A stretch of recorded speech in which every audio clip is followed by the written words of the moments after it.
안녕하십니까. 저희는 미래형 전기 자동차를 위한 무선 충전 시스템 설계라는 주제로 연구를 진행한 충남과학고등학교 알렉산더 팀의 이영환, 백진호, 이주영입니다. 오늘 원래 한 친구가 더 있는데 급한 사정 때문에 빠지게 돼서 저희가 오늘 발표를 많이 수정하게 됐어요. 그래서 미흡한 점이 많은데 그래도 잘 봐주시기 바랍니다. 그럼 발표 시작하겠습니다. 저희는 다음과 같은 순서로 발표에 진행하겠습니다. 여러분, 우리 지금 인류는 정말 여러가지 문제들을 많이 직면하고 있는데요. 그 중에서도 화석연료와 같은 에너지 고갈, 환경오염과 같은 문제는 가장 시급한 문제라고 할 수 있습니다. 그래서 우리나라 전 세계에서는 이러한 문제들을 해결하기 위해 지속가능한 발전을 위해 많은 노력들이 이루어지고 있는데요. 100여 년 동안 우리 인류의 가장 대표적인 교통수단이었던 자동차도 이러한 변화의 흐름에 따라 친환경적으로 바뀌고 있습니다. 그중 가장 대표적인 것이 전기 자동차라고 할 수 있는데요. 그런데 이 전기 자동차 같은 경우 이미 많은 연구가 이루어져 있고 또 친환경적인 자동차로 아주 주목을 받고 있는데 왜 아직까지 상용화가 되지 않았을까요? 여기에는 많은 이유가 있습니다. 가장 큰 문제는 배터리를 충전하는 데 문제가 있는데요. 배터리 충전 시간이 매우 길고 또 한번 배터리를 충전한다고 해도 갈 수 있는 그렇게 길지가 않습니다. 한 예로 닛산의 리프 같은 경우에는 한 번 충전하는데 8시간이 걸리고요. 한 번 충전한다고 해도 120km밖에 가지 못한다고 합니다. 이런 문제점들이 있고요. 최근에는 이런 문제들 때문에 전기 자동차 운전자들 사이에서 렌지 앤자이티라고 주행거리 불안이라는 그런 증상까지 나타나고 있다고 합니다. 또한 배터리 자체의 문제도 있고 날씨 변화에 민감하다는 문제가 있습니다. 그 원인이 전기 자동차가 현재 유선 충전이 많이 쓰기 때문에 전선이 외부에 노출되어 있습니다. 그래서 비가 올 경우에는 감전의 위험이 있고요. 날씨 변화에 민감하다는 문제점이 있습니다. 그렇다면 이러한 문제들을 해결하기 위해서는 어떻게 해야 될까요? 원래 이러한 문제들을 해결하기 위해 여러 가지 인프라를 구축할 수 있지만 그러기 위해서는 좀 시간이 오래 걸리고 또 근본적인 문제를 해결하지 못합니다. 그래서 충전 방식 자체에 변화를 주기 위해서 무선 충전 시스템이 개발되게 되었습니다. 설명을 드리면 올레브 한번 다 타보셨죠? 이 올레브 보시면은 정지하고 있을 때 밑바닥을 보시면은 거기서 충전이 되고 있는 건데요. 제가 설명을 좀 해드리겠습니다. 보시면 이 올레브고 여기 아래 도로 쪽에 송신 코일이 있고요. 밑바닥에 수신 코일이 있습니다. 그래서 이런 식으로 되어 있는데 클릭 좀 해주세요. 여러분 물리2 교과서에 상호유도라는 개념이 나오는데요. 여기 전류의 세기가 변하면 자기장이 바뀌잖아요. 자기장이 생기잖아요. 여기 도로 쪽에 전선이 있는데 이 전선에 의해서 전류의 세기가 변화가 됩니다. 그러면 자기장이 여기서 유도가 되고 이 자기장이 여기에도 영향을 주게 되죠. 코일, 상호 유도가 일어나서 이쪽 코일에도 자기장이 영향을 주게 돼서 여기에도 전류가 유도되게 되는 것입니다. 제가 다음으로 그림을 좀 그려서 설명해 드릴 텐데 여기를 좀 봐주세요. 여기 도로가 이렇게 있고 차가 이렇게 있죠. 원래 이렇게 상호 유도할 때 변압기를 사용하게 됩니다. 코일이 이렇게 있으면 변압기라는 게 이 두 코일 사이를 연결해주는 역할을 하고 자기장을 증폭시키는 역할을 하는데요.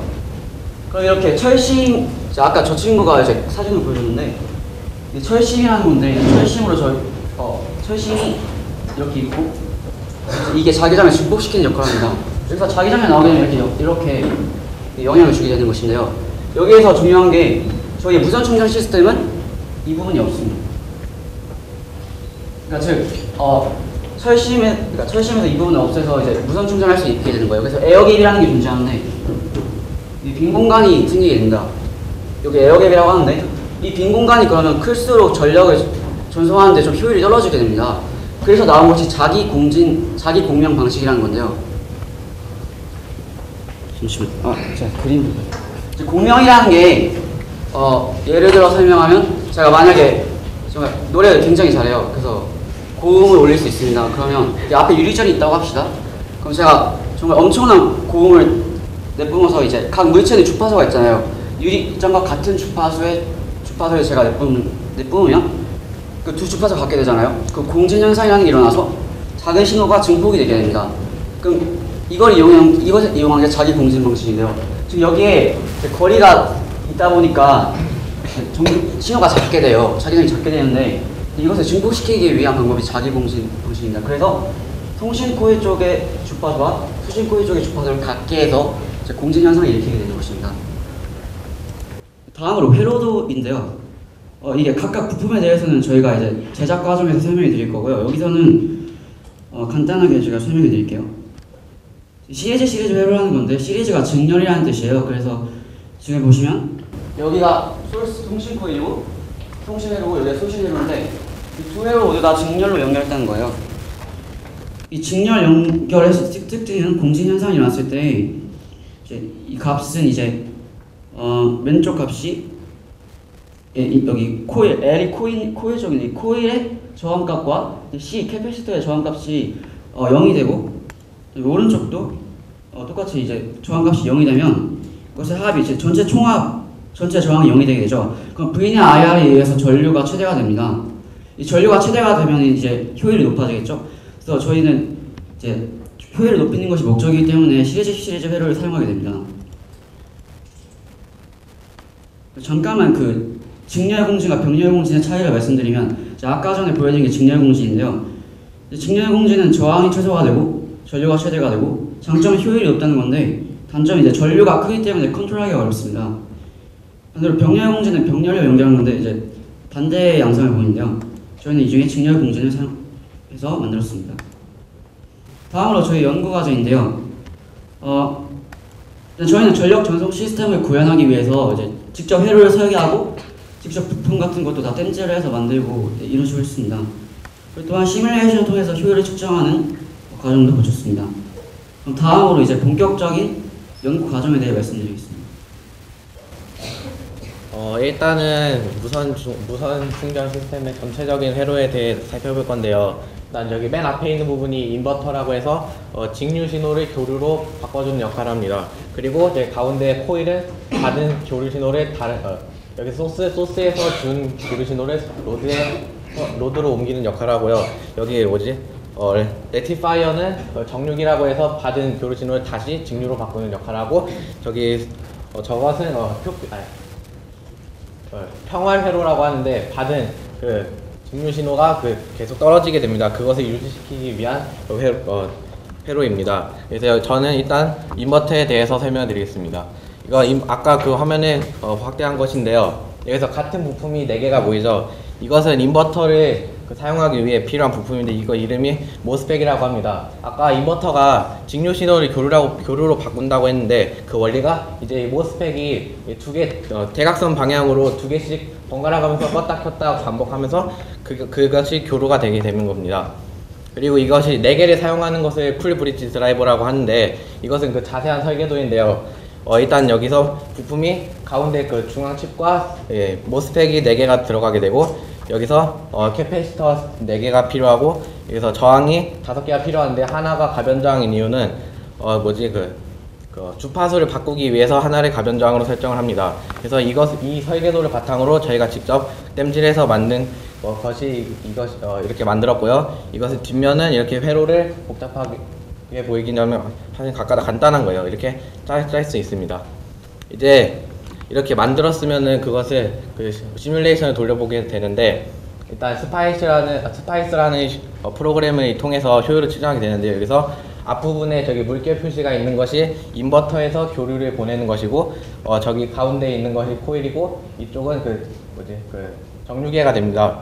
여기서 효율을 측정하는 방법이 여기 앞부분에 여기 소스 코일에 V와 I 그러니까 전류계와 전압계가 있고 반대쪽에도 로드 쪽에 정류계와 전압계가 있습니다. 이것을 프로그램 돌려서 측정을 한 다음에 서로의 비교를 해서 효율을 측정할 수 있습니다. 그리고 맥스웰 프로그램을 통해서 전자파가 얼만큼 방출되는지 알 수 있는데요. 여기서 검은 회색 막대기는 페라이트 코어이고 여기서 저 주황색은 코일입니다. 이때 이걸 프로그램에 넣고 돌리게 되면 이런 모양이 나오는데요. 이것은 페라이트 코어에 의해서 전자파가 밖으로 방출되는 것을 막아서 이게 한쪽으로 모이게 되어서 그 전자파가 서로 코일 간에 강하게 전달될 수 있고 밖으로 유출되는 양이 적어서 페라이트 코어를 사용하면 효율적이고 안전하게 할 수 있다는 것을 알 수 있습니다. 다음은 무선 전력 전송을 설명했는데, 무선 전력 전송은 먼저 공진주파수와 코일, 정유기, 인버터 등이 들어있어야 됩니다. 먼저 저희는 페알트 코어 위에 코일 설치하고, 또 축전기 사용하여 공진주파수 맞추며, 또 정유기와 인버터를 사용하여 무선 전력 전송을 만들었습니다. 이 세 가지가 모두 상호 작용해야지 무선 전력 전송이 됩니다. 먼저 저는 소스 코일과 로드 코일에 관해 설명하겠습니다. 제작 과정을 설명하겠습니다. 먼저 페알트 코어와 코일을 준비합니다. 그 다음 페알트 코어 위에 코일 처음에 반지음을 4cm 하고 바깥쪽에서부터 안쪽으로 4바퀴를 감습니다. 빽빽하게 안전. 그리고 종이 테이프로 고정을 시킵니다. 그 다음 다시 안쪽에서 바깥쪽으로 2층으로 쌓아 올립니다. 이걸 4번 반복해서 총 4층을 쌓아 올려 총 16바퀴 감았습니다. 이와 같은 방법으로 똑같은 코일 두 개를 만듭니다. 그 다음 각각의 코일을 LCR 미터하는 기계를 이용하여 셀프 인덕터스 값을 측정했습니다. LCR 미터는 다음 그림과 같이 생겼는데, 이 기계는 인덕터스가 캐패시턴스가 저항값을 측정합니다. 코일 제작하는 과정입니다. 먼저 왼쪽에 있는 게 소스 코일, 오른쪽에 있는 게 로드 코일입니다. 소스 코일의 인덕터스 값은 36.15 마이크로 헨리가 나왔고, 로드 코일의 인덕터스는 34.5 마이크로 헨리가 나왔습니다. 그 다음 공진주파수를 맞췄습니다. 공진주파수는 저희는 처음에 20kH로 설정했습니다. 그 다음 저희가 코일의 인덕터스 값은 조정해주기 어렵기 때문에 축전기 사용하여 주파수를 맞췄습니다. 공진주파수 공식인 2파이 루트 LC분의 1을 이용하여 계산을 한 결과 소스 쪽은 0.98, 0.547, 0.328 마이크로페럿을 연결하여 병렬 연결하여 1.845 마이크로페럿이 나오겠고, 로드 쪽은 0.44짜리를 4개 연결하여 1.757이 나오게 되었습니다. 그 다음으로 정유기를 설명하겠습니다.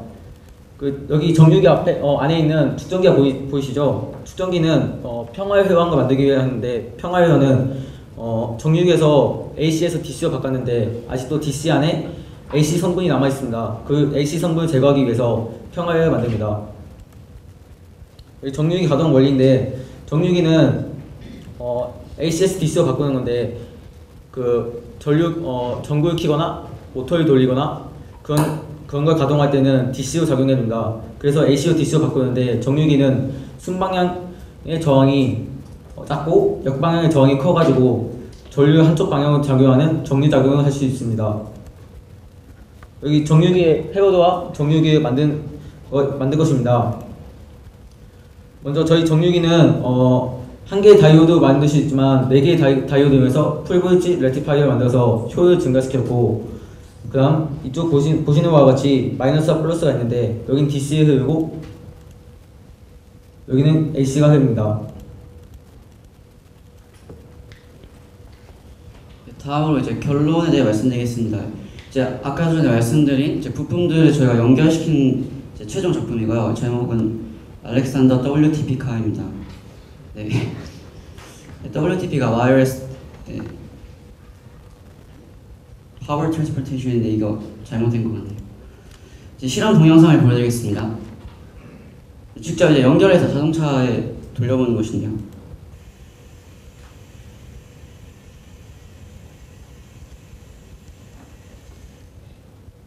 지금 이제 에어 갭이 커지기 때문에 효율이 떨어져서 이제 멈추는 것입니다.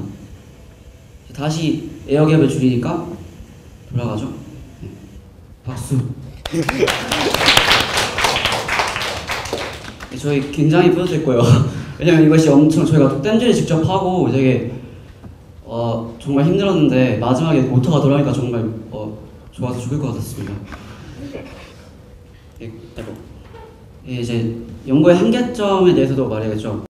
사실 저희가 2주라는 시간적인 제한 때문에 저희가 좀 원하는 수준의 연구는 이제 밖에 나가서 직접 그 올레브 갖고 막 하는 거였는데, 좀 이제 작은 규모를 하게 돼서 조금 아쉬웠다는 점, 그리고 두 번째는 이제 저희가 측정을 하긴 했지만 여러 가지 요인 때문에 좀 실험적인 오차가 생길 수도 있었다. 세 번째는 이제 저희가 보여드렸듯이 아까 배터리를 제작하지 못해서요. 그냥 제자리에서 돌아가는 것밖에 못 봤는데 배터리를 제작하게 되면 거기에 이제 전기를 저장해서 직접 올레브처럼 달릴 수가 있게 됩니다. 근데 저희가 배터리 제작하지 못해서 그 점이 좀 아쉬웠고요.